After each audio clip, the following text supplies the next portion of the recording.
more that you guys get out there and vote. Our country needs it now more than ever.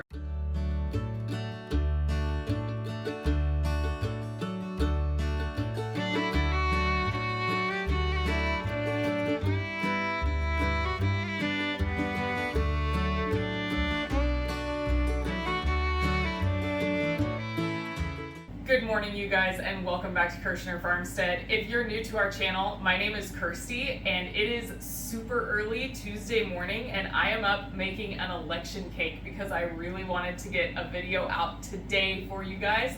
So I figured bright and early, right? Election cake has a rich history in our country. It actually appeared in the first U.S. cookbook in 1796, and it was a staple for many, many years, all the way through the 1800s.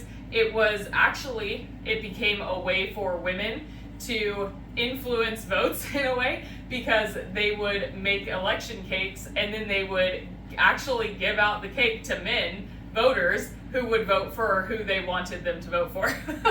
So it was influential. Okay, so election cake is kind of a cross. It's like if a fruit cake and bread made a baby, okay? Because it is a yeast dough, but it also has the fruit and the alcohol that a fruit cake would have, okay? So our first step, you know, if you've watched any of my videos, our first step to bread making is always to bloom our yeast, right? But we're not going to do it in our stand mixer because this recipe is kind of different. So we are going to take 1 tablespoon of yeast and put it into 1 cup of milk, and we are going to set this aside and let it bloom, okay? Now we have about 2 cups of dried fruit, and you can use whatever you have. If you just have raisins, you can use that. But if not, you can use a mixture of dried fruit. I chopped up some dried apricots, some dried dates, and also raisins, okay? So then we are going to put in 1/3 of a cup of rum. You can also use brandy. This is a spiced rum. And then 2 tablespoons of orange extract. And actually, I wanted to talk about extracts really quick.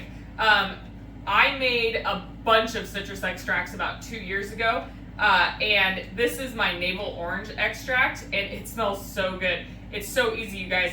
All you do is you peel the outside of an orange. Don't peel it like you're peeling an orange. Take a peeler and peel just the outside skin off of the orange, making sure that you don't have any pith. If you do have the pith on it, then take a paring knife and cut it off, and you just put it in some vodka and let it sit for as long as you want to let it sit for. And it smells so, like, even the outside of the jar smells good, but it smells so good now that it's been sitting for 2 years. We did like all of the different citrus that we could get our hands on a couple of years ago, and I'm actually finally getting to use some of it, so that's exciting.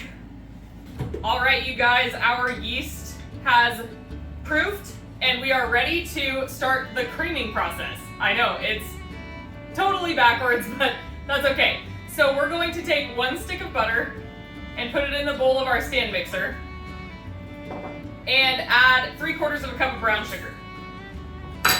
Now we are going to cream it. While that is creaming, we are going to strain off our alcohol off of our dried fruit.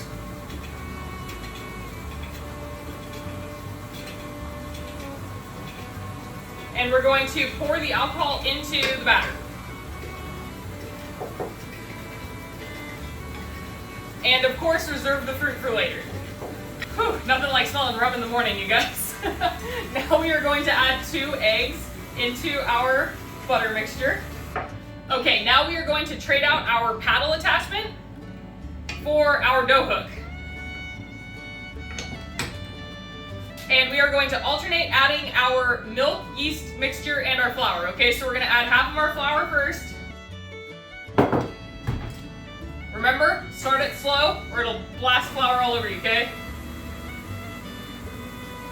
Once your flour starts to incorporate, you're going to add in half of your milk.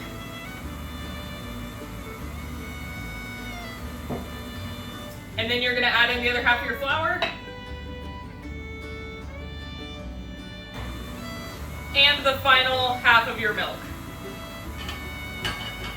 All right, you guys, just like with any yeast dough, we are going to put a little bit of oil in the bottom of our bowl. Make it easier to get out later. This isn't like most yeast doughs though. It is really, really soft, okay? Like, you wouldn't be able to knead this dough. It's more like a cake batter.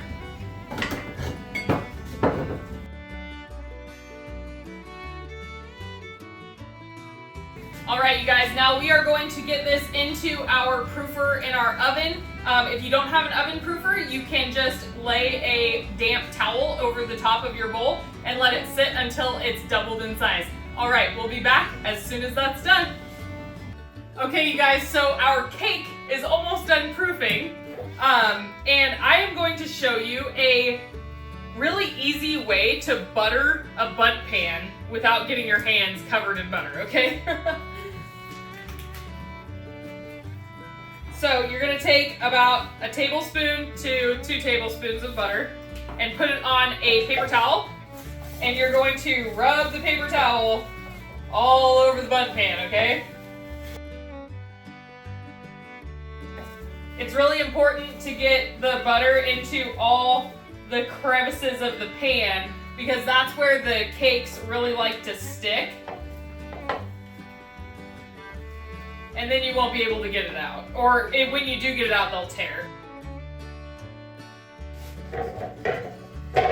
Do the edge too, up around the top, just because if it bakes up and over, it shouldn't, but if it does, then you can get it off. And around the top, center, and we'll throw this paper towel away. Okay, now we are going to sprinkle the flour on. We just have a few tablespoons, about a quarter of a cup of flour. And you're just gonna sprinkle it all in there, and then you're gonna rotate it, okay? Tap it a little bit. Okay, so then tap it straight down, okay? And you have your floured pan. And I kind of kept it on the cutting board. So now it is time. Our cake batter has proofed. We are going to add in our dried fruit and about a cup of chopped nuts. You can choose whichever ones you want. The recipe does call for walnuts, but I have pecans on hand, so that's what I'm using. And you are going to fold all of this into your batter.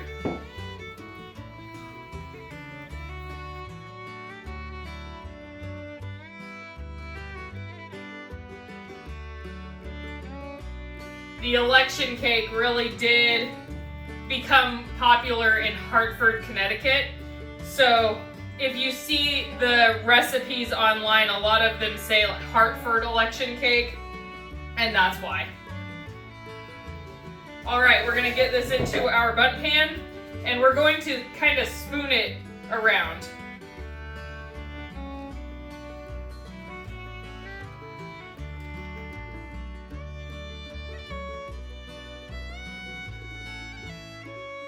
So now our election cake is going to go back into the proofer again for a second rise. We are going to let it rise until it's almost doubled in size, and then we are going to bake it at 350 degrees for 40 minutes, and we will be back to finish it off. Thanks for sticking around, guys. Okay, you guys, we have let our dough rise for about 35-40 minutes, and now we are going to get it into our 350 degree oven, and in 40 minutes it should be done. All right, you guys, our beautiful election day bundt cake is out of the oven, and we are going to invert it onto our plate. And what better of a plate than our flag plate? I love this plate so much. We are going to put the plate over the top of the bun and flip it just like that, and then hope that it comes off. Oh, look at that. Awesome. I love when it comes off beautifully like that. All right, so the original way to ice these cakes is to brush melted butter on them and then sprinkle with granulated sugar. That is what we are going to be doing. If you would like to make an icing and put it on there, you can. We're just sticking with the traditional Hartford, Connecticut election day cake, okay? And I really hope that everybody gets out there and votes today. I melted about a half a stick of butter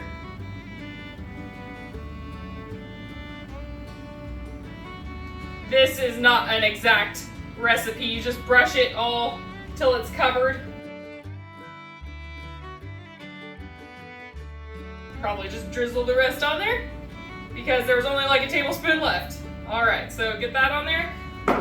And then we are going to take and sprinkle the sugar on. You know, this glaze or sugar coating actually reminds me of my late stepfather, because when he made French toast, he would always put butter on the hot pieces of French toast and then sprinkle granulated sugar on them and then roll them up instead of eating them with syrup. It's so delicious. So when I read this recipe this morning, it reminded me of him. All right, that should be good. All right, you guys, and just like that, we have a beautiful election day, traditional election day cake. I hope that you guys enjoyed this video, and I hope more that you guys get out there and vote. Our country needs it now more than ever. And if you did enjoy this video, I hope that you will like and subscribe to our page. If you enjoy learning about food preservation, baking, and farming, please subscribe. And as always, have a blessed day. Bye, guys.